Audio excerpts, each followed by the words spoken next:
ജ്ഞാനം 17-ാം അധ്യായം. ഇരുളും വെളിച്ചവും. അങ്ങയുടെ വിധികൾ മഹത്തമവും അവർണ്യവുമാണ്. അതിനാൽ ശിക്ഷണം ലഭിക്കാത്തവർ വഴിതെറ്റിപ്പോകുന്നു.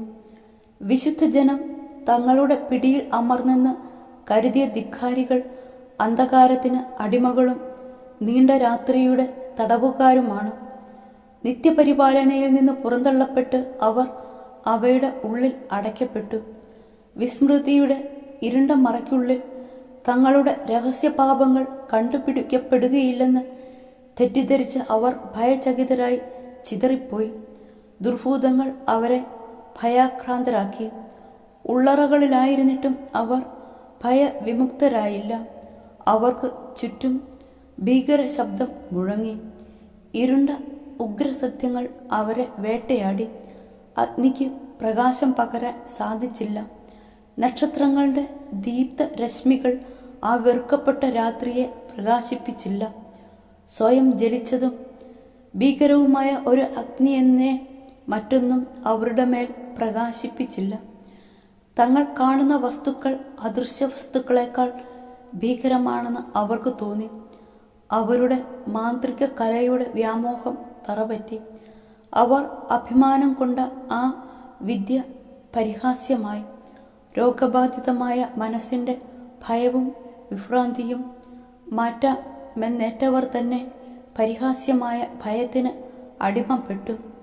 ഭയപ്പെടാൻ ഒന്നും ഇല്ലാതിരുന്നിട്ടും അവർ മൃഗങ്ങൾ പോകുമ്പോഴും സർപ്പങ്ങളുടെ സീൽക്കാരം കേൾക്കുമ്പോഴും പേടിച്ചു വിറച്ചു. അവർ ഭയം കൊണ്ട് വിറച്ചു നശിച്ചു. ഒരിടത്തു നിന്നും ഒഴിവാക്കാൻ വയ്യാത്ത വായുവിൽ പോലും കണ്ണു തുറന്നു നോക്കാൻ അവർക്ക് ധൈര്യമില്ല. തിന്മ ഭീരത്വം നിറഞ്ഞതാണ്. അത് തന്നെ ശിക്ഷിക്കുന്നു. മനസാക്ഷിയുടെ സമ്മർദ്ദത്തിൽ അത് പ്രതിബന്ധങ്ങളെ പർവ്വതീകരിക്കുന്നു. ആലോചനാശീലത്തിൽ നിന്നു വരുന്ന സഹായത്തെ ഭയം എപ്പോഴും തിരസ്കരിക്കുന്നു.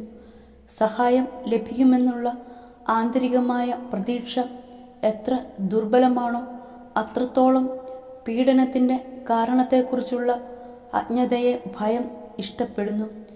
അശക്തമായ പാതാളത്തിൽ നിന്ന് എത്തിയ അശക്തമായ രാത്രി തങ്ങളെ ചൂഴ്ന്നപ്പോൾ അവർ ഒരേ ഉറക്കത്തിൽ മുഴുകി. ചിലപ്പോൾ ഭീകര ഭൂതങ്ങളെ കണ്ട് അവർ ഭയചകിതരായി. മറ്റു ചിലപ്പോൾ മനം തകർന്നു മരവിച്ചു. കാരണം അപ്രതീക്ഷിതമായി പെട്ടെന്ന് ഭയം അവരെ ഗ്രസിച്ചു. അവിടെ ഉണ്ടായിരുന്നവരെല്ലാം ലോഹനിർമ്മിതമല്ലാത്ത ഈ തടവറയിൽ അടയ്ക്കപ്പെട്ടു. കർഷകനോ ഇടയനോ ഏകാഗിയായ തൊഴിലാളിയോ ആകട്ടെ, അവർ പിടിക്കപ്പെടുകയും അനിവാര്യമായ ശിക്ഷയ്ക്ക് വിധിക്കപ്പെടുകയും ചെയ്തു. ഏവരും ഒരേ അന്ധകാരത്തിൻ്റെ ശൃംഖലയാൽ ബന്ധിതരായിരിക്കുന്നു.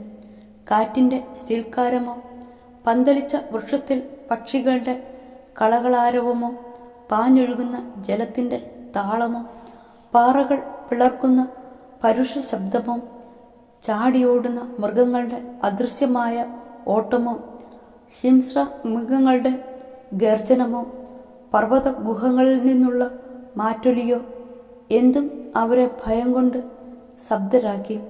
ലോകം മുഴുവൻ ഉജ്ജ്വല തേജസ്സേറ്റ് നിർവിഘ്നം ജോലിയിലേർപ്പെട്ടപ്പോൾ തങ്ങളെ ഗ്രസിക്കാൻ വിധിക്കപ്പെട്ടിരുന്ന അന്ധകാരത്തിൻ്റെ പ്രീതികമായ ആ കനത്ത രാത്രി അവരെ മാത്രം ഗ്രസിച്ചു. എന്നാൽ ആ അന്ധകാരത്തേക്കാൾ കനത്ത അന്ധകാരം അവർക്ക് തങ്ങളിൽ തന്നെ അനുഭവപ്പെട്ടു.